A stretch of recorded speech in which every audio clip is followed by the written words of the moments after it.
किरमानी साहब, एक एक फैक्टर है कि सियासी जो साइड है उसके ऊपर भी जिम्मेदारी आती है।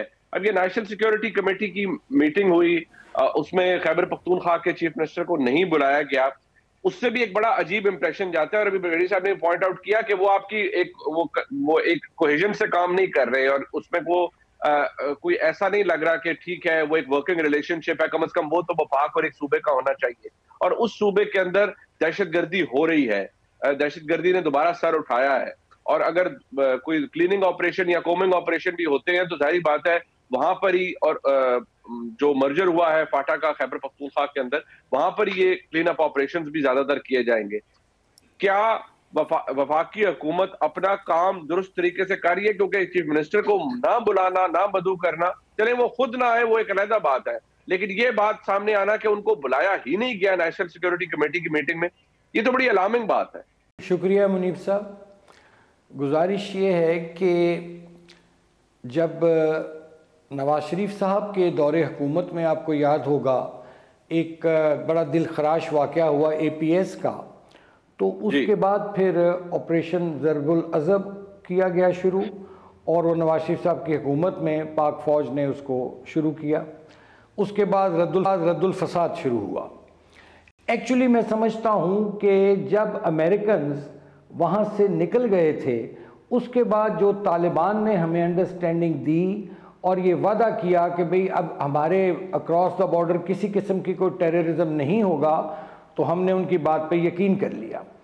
लेकिन बदकिस्मती से वो अपने वादे का पास नहीं रख सके, या जैसे यहाँ एक पार्टिसिपेंट ने कहा कि उनकी कैपेसिटी नहीं है, कंट्रोल नहीं है। लेकिन मैं समझता हूँ कि इसमें एक और फैक्टर भी है जो पाकिस्तान को डिस्टेबलाइज कर रहा है, और एक प्रॉक्सी वॉर लड़ रहा है जिसका नाम है इंडिया, जिसने कभी भी पाकिस्तान को दिल से तस्लीम नहीं किया, चाहे वो अफगान बॉर्डर वाली साइड हो, चाहे बलोचिस्तान हो, चाहे आपका कोई भी हो। एक इंडिया है जो एक प्रॉक्सी वॉर जिसने पाकिस्तान पर डिक्लेयर की हुई है। Now coming back to sir your other basic question, देखिए उसी दौर में एपेक्स कमेटियाँ बनी थीं जो चारों सूबों में भी बनी थी, प्रोविंशियल एपेक्स कमेटीज़, और जो वो 21 पॉइंट एजेंडा था जिसके तहत ये सारे ऑपरेशन शुरू हुए थे, तो उसमें वो एपेक्स कमेटियां जो हैं उनकी जिम्मेदारी है। और जब ये पहला वाक़या हुआ KPK में, तो वो एपेक्स कमेटी जो प्रोविंशियल गवर्नमेंट के दायरे अख्तियार में आती हैं, जिसका हेड जो होता है वो chief minister of the province होता है, उन्होंने उसके लिए क्या खातिर खा कदम उठाए। बदकिस्मती यहाँ ये हुई है इस मुल्क में कि यहाँ जब से एक आइनी तरीके से इमरान खान साहब की हुकूमत को तब्दील किया गया, आप देखिए कि वो एक भरपूर और तवाना आवाज़ उठाते हैं तालिबान के हक़ में। और वो तो यहाँ तक एक दफ़ा चले गए, इस हद तक चले गए कि जी उनका बस चले तो वो कहते थे कि यहाँ पेशावर में उनका दफ्तर खुलना चाहिए। अब आप खुद बताइए कि जो पाकिस्तान में दहशत गर्दी की जा रही है, दोबारा अफरीत ये सर उठा रहा है, जिसका कलाकमा कर दिया गया था, हमारे बच्चे शहीद कर दिए गए जी, हमारे फौजी जवान शहीद कर दिए गए। और एक पार्टी जो पिछले 9 साल से KPK में स्याह सफ़ेद की मालिक है, वो कह रहे हैं कि जी क्या इसको कहते हैं, इनसे मुज़ाकरात किए जाएं। तो गुजारिश ये है कि जहाँ तक KPK गवर्नमेंट का ताल्लुक है, पहली बात ये आती है कि क्या उन्होंने अपने फ़राइज़ जो थे थ्रू एपेक्स कमेटीज़, उसकी आउटपुट क्या थी, उन्होंने क्या किया। जहाँ तक विफाक की आपने बात की है जी, इस मुल्क में मुनीब साहब बुनियादी तौर पर एक पावर पॉलिटिक्स हो रही है, एक सियासी अदम इस्तेहकाम पैदा कर दिया गया खुसूसन अप्रैल के बाद। हालांकि इमरान खान साहब को आईनी तरीके से रुखसत किया गया है। और आप देखिए कोई भी कौमी इशू होता है, कोई भी कौमी मसला होता है, उनकी इमरान खान साहब की एक वाज़िया लाइन होती है कि जी मैंने इनके साथ नहीं बैठना। क्यों नहीं बैठना? ये चोर है, ये डाकू है। वो इनका अभी तक गर्दान ख़त्म होने में नहीं आ रही है।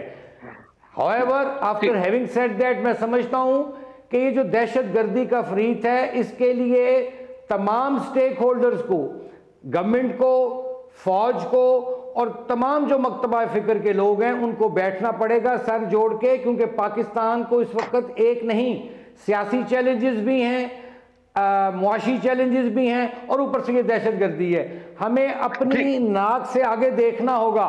और अपने जाती मफादात पर से पुश डालकर। त्रिपाठी साहब आप मोहतरम हैं, लेकिन सर अपनी नाक से आगे वफाकी हुकूमत भी देखे। आप एक चीफ मिनिस्टर को नेशनल सिक्योरिटी कमेटी की मीटिंग के अंदर, जहां वो उस सूबे के अंदर भत्ताखोरी हो रही है, भत्ते की पर्चियां आ रही हैं, दहशतगर्दी ने सर उठाया है, मैंने दोबारा अर्ज करूंगा कि वहां पर शायद ऑपरेशन होम भी, वहां के चीफ मिनिस्टर को आप एंगेज ही नहीं कर रहे। आप बुलाएं, वो ना आए तो और बात है। अगर वो पावर पॉलिटिक्स कर रहे हैं या अदब इस्तेकाम को बढ़ावा दे रहे हैं, तो आपको किसको सर्व कर रहे हैं? आप भी कोई नेशनल इंटरेस्ट सर्व तो नहीं हो रहा कि एक ऐसा सूबा जिसके अंदर ये मामला आप दोबारा सर उठा रहे हैं, आप उसके चीफ मिनिस्टर को ही ना बुलाए?